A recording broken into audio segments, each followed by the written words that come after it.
Okay, for Colorado State, we have student athletes Daniel Bejarano, Wes Eichmeyer, Coach Larry Eustace. Coach, if we could start with you, just some general remarks on today's game. Well, I made it clear time and time again what I think of Rodney. He's a great coach, and our team knew who we were going to play today, and that was going to be very difficult.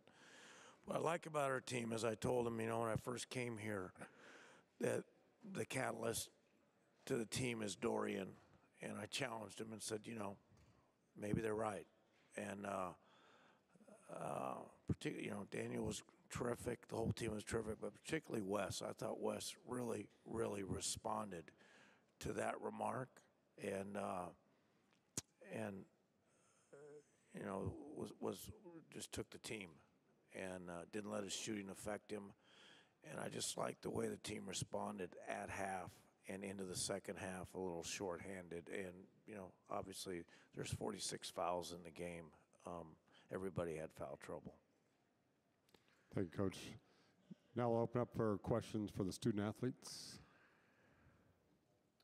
Wes, both you personally and the team kind of started out sluggishly offensively. How much of that do you think is due to Dorian Green being out, and how much do you think is just you guys coming out and not being focused right away, maybe?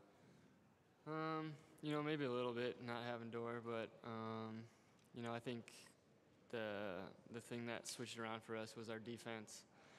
That really fuels our offense, and it has all year long. Just playing hard and contesting shots at the other end really gets us going on offense a little better. So once we started doing that, we got into a flow a little bit.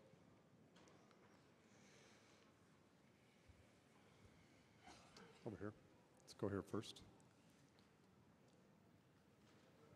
Wes, what happened at halftime? You have 2 points in the first half, 16 in the second. Was there something said? Was it something that happened in the locker room to where things really switched around there in that second half? Yeah, Coach said it. He challenged all of us to, play harder, play more physical, and prove that this whole team is something special. And that first half didn't really show what we were capable of. So I think the second half our team really responded and played really well. Back here. Let's go here first, Kelly. Go ahead. Wes, is this on? Okay. Wes, just how valuable was it to have guys like Gerson, Santa? You've got a lot of guys that haven't played a lot this year that really kind of had to come up big for you guys with Dorian. What do you think of the contributions of those guys, especially given that a lot of them haven't really played a lot of minutes in pressure games? Yeah, I said it earlier, right before we hit the locker room, that they're the reason we won the game, Our team's been known all year for our experience and our seniors, but we'd be going home if it wasn't for our younger guys too. Like I said, this is a team together. We're all one unit, and when we're all clicking, it's something good. So those younger guys, particularly Daniel and Jerson, really stepped up. Let's go back here first, then come back to you. You answered a little bit of that, but I'd like to get a comment from each Daniel and Wes about Jerson, what he brought since Colton was having the foul trouble.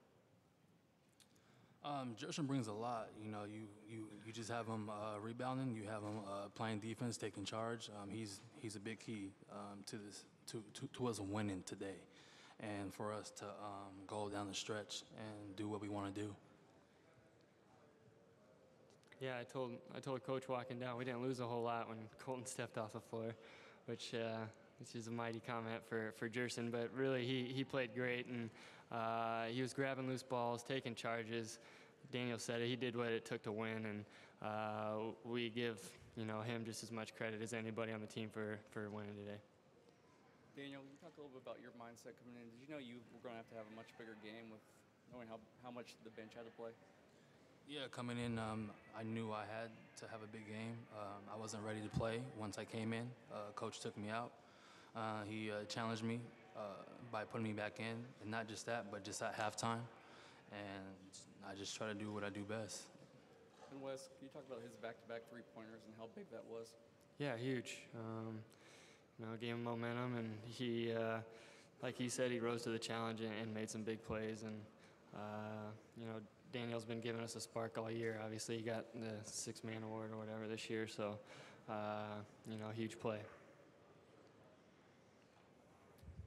Wes and Daniel, can you guys both talk a little bit now about the challenge of facing UNLV here on their home floor in this tournament? Yeah, last time we took them all the way down to the wire to that last shot, and unfortunately lost that game. But these are the kind of things that we look forward to, and we get another opportunity to win on someone else's floor, which is usually done by the end of the season. But we get another opportunity here, and we know Coach loves winning on those situations. So. We're going to bring it, and it's, you're going to see a similar game to what it was today. It's going to be a bloodbath, 12 rounds all the way down to the end again. So we'll be ready. Daniel, do you relish that opportunity to get another shot at the Rebs here? Big time. After we won, that's what I want. I want big games. We're not going to back down. We can take on any challenge. We have a great team. Anyone can step up at any given time. So we're ready to take on any challenge. Any other questions for our student athletes? Okay, we'll dismiss them at this time. Thank you, men.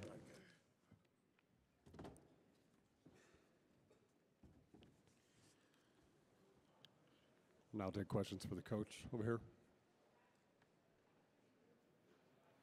Coach, can you give us an update on the status of Green, and will he be available Friday? If I had to guess, I don't think he will. It's a little more than we thought. And, this tournament is extremely important, but obviously the NC2A tournament is what we've worked for all year. So if there's any doubt at all, he won't play. Again, it's something that we thought he'd bounce right back from, and it's a little more serious than we thought.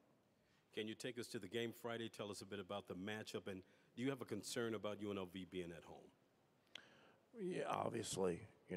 We tried it here once and couldn't do it. We'll be without Dorian, and we're going to practice and prepare as if we don't have him, which I think is pretty 99.9% chance that he won't. So that makes it even more difficult. David's done a great job with this team. I love the fact that the tournament's here. I know there's other coaches that would like it somewhere else, but it's all about, money, and obviously this generates the most.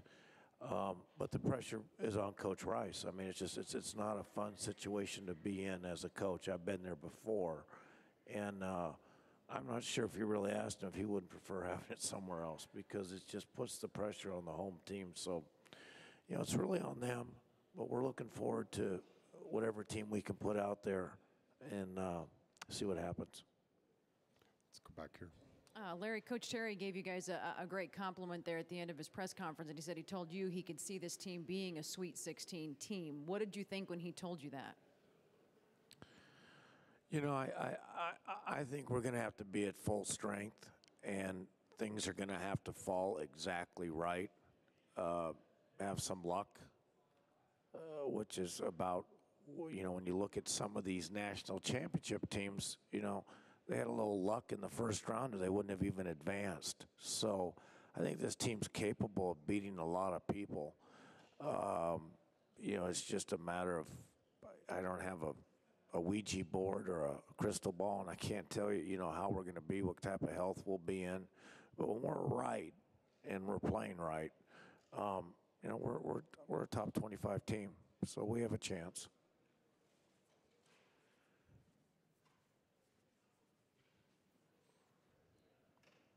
Coach, did you learn any more just about the grit of your team being able to fight this one out with so many bench players getting in there and Santo playing 10 points and everything? Well, there's 46 fouls in this game, and I'm not, to make no mistake about it, I'm not critical of the officiating. I'm just saying that, it's too bad that guys can be eliminated from an event that everybody pays good money to come see, and I've said that forever, Matt. You've heard me say that. So under the circumstances, everybody had their foul issues, both teams and all the individuals. I think it became frustrating, but obviously we overcame. But I've known these young guys are that good. I've been saying that. I told you, you know, how you guys going to be next year. I think we're going to be good. I mean, if you think about Jerson, is he better off at a lower level program and being a 35-minute starter, or is he better playing against Colton Iverson every day? And I think the answer is simple. You know, he's playing against an NBA player every day. So we knew he could do that. He's just stuck behind a guy that's going to play in the NBA until he physically can't do it anymore. So we got some depth with some young guys. So under the circumstances, it was a terrific, you know, great, like Wes touched on, great team effort, which is what we're all about.